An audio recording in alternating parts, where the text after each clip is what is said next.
दिनेश फडणीस ने 1973 में मराठी फिल्म भरलाहा मालवत रक्तन से अपनी शुरुआत की। उन्होंने आमिर खान अभिनीत फिल्म सरफरोश 1999 में क्राइम ब्रांच के एसआई की भूमिका निभाकर बॉलीवुड में प्रवेश किया। 2000 में उन्होंने फिल्म मेला के गाने मेला दिलों का में कैमियो किया। अगले वर्ष उन्होंने फिल्म ऑफिसर में एक अधिकारी की भूमिका निभाई। वह ऋतिक रोशन अभिनीत फिल्म सुपर 30 में भी दिखाई दिए। अभिनय के अलावा फडणीस ने एक मराठी फिल्म और कई हिंदी फिल्मों के लिए पटकथा लेखक के रूप में काम किया है। टेलीविजन में फडणीस ने 1973 में हिंदी टीवी सीरीज फासले में एक पुलिस इंस्पेक्टर की भूमिका निभाकर अपने करियर की शुरुआत की। उन्हें टीवी शो सीआईडी में इंस्पेक्टर फ्रेडरिक्स की भूमिका के लिए व्यापक पहचान मिली, जहां उन्होंने 1998 से 2018 तक काम किया। यह शो सोनी एंटरटेनमेंट टेलीविजन पर प्रसारित होता था और उन्होंने फिल्म एजेंट विनोद के निर्देशक श्रीराम राघवन के साथ कुछ एपिसोड भी लिखे थे। 2006 में फडणीस सोनी एंटरटेनमेंट टेलीविजन पर प्रसारित हॉरर टीवी सीरीज आहट के कुछ एपिसोड में दिखाई दिए। उन्होंने 2012 में कोर्टरूम ड्रामा टीवी सीरीज अदालत में अतिथि भूमिका निभाई और 2014 में हिंदी सिटकॉम तारक मेहता का उल्टा चश्मा में दिखाई दिए। 2019 में उन्होंने दंगल टीवी पर प्रसारित टीवी सीरीज सीआईएफ में कांस्टेबल शंभू तावड़े की भूमिका निभाई। दिनेश फडणीस की मृत्यु। भारतीय अभिनेता दिनेश फडणीस को सोनी एंटरटेनमेंट टेलीविजन की टेलीविजन श्रृंखला सीआईडी में इंस्पेक्टर फ्रेडरिक्स, जिसे फ्रेडी के नाम से भी जाना जाता है, के रूप में उनके चित्रण के लिए जाना जाता है। 57 वर्षीय दिनेश का 4 दिसंबर 2023 को मुंबई के तुंगा अस्पताल में निधन हो गया। लंबे समय से चल रहे क्राइम शो सीआईडी में फ्रेडरिक्स की प्रतिष्ठित भूमिका निभाने वाले अभिनेता दिनेश फडणीस ने भारतीय टेलीविजन उद्योग पर एक अमिट छाप छोड़ी है। 4 दिसंबर 2023 को 57 वर्ष की आयु में उनके निधन से मनोरंजन जगत में शोक की लहर दौड़ गई और उनके प्रशंसकों ने एक प्रिय अभिनेता के चले जाने का शोक मनाया। अभिनेता की मौत की खबर की पुष्टि शो में उनके सह कलाकारों में से एक दयानंद शेट्टी ने की, जिन्होंने दया की भूमिका निभाई थी। उन्होंने इंडियन एक्सप्रेस को बताया, दिनेश ने रात 12:08 बजे अंतिम सांस ली। रिपोर्ट्स के मुताबिक अभिनेता को रविवार को मुंबई के एक अस्पताल में भर्ती कराया गया था और उन्हें वेंटिलेटर पर रखा गया था। शेट्टी ने उन्हें दिए गए उपचार के बारे में आगे कोई टिप्पणी करने से इनकार कर दिया। मुंबई, भारत में जन्मे दिनेश फडणीस को स्कूल में ही अभिनय से प्यार हो गया था।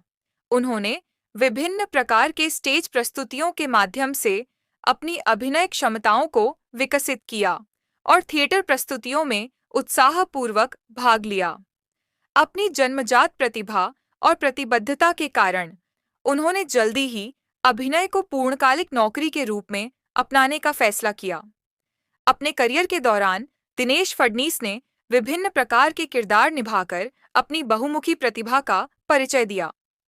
फिर भी उनका सफल प्रदर्शन सीआईडी में फ्रेडरिक्स की भूमिका से आया। हिंदी धारावाहिक फासले में उनकी उपस्थिति ने दिनेश फडणीस के टेलीविजन करियर की शुरुआत की। उन्हें बड़ा ब्रेक तब मिला जब उन्हें 1918 में प्रतिष्ठित क्राइम ड्रामा सीआईडी में फ्रेडरिक्स की भूमिका मिली। चतुर और विनोदी फोरेंसिक विशेषज्ञ की भूमिका ने उन्हें तुरंत ही घर घर में मशहूर कर दिया। अपने 2 दशक के करियर के दौरान दिनेश फडणीस ने कई फिल्मों, टीवी सीरीज और नाटकों में काम किया। अपनी प्रतिभा और अनुकूलनशीलता के कारण वे कई तरह के किरदारों में सफल रहे और खुद को एक सम्मानित अभिनेता के रूप में स्थापित किया। फ्रेडरिक्स ने कई अन्य टीवी सीरीज और मोशन पिक्चर्स में अभिनय किया।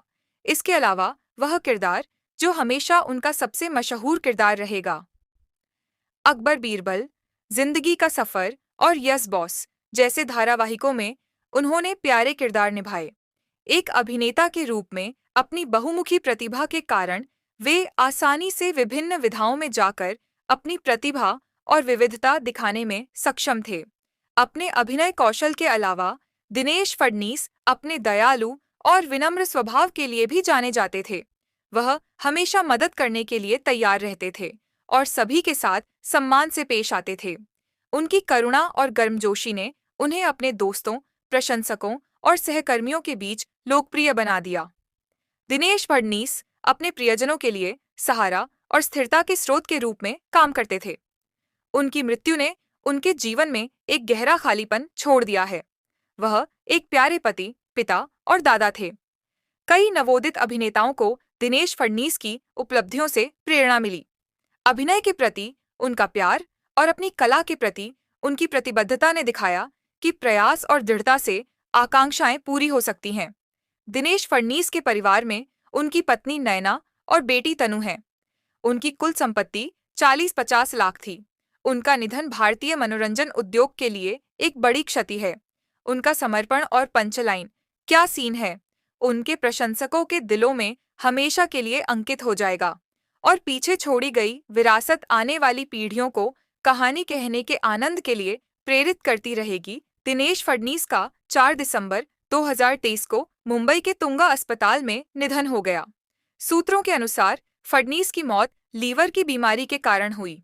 पहले अफवाहों में कहा गया था कि फडणीस को दिल का दौरा पड़ा था, लेकिन उनके सीआईडी के सह कलाकार दयानंद शेट्टी ने इन दावों का खंडन किया।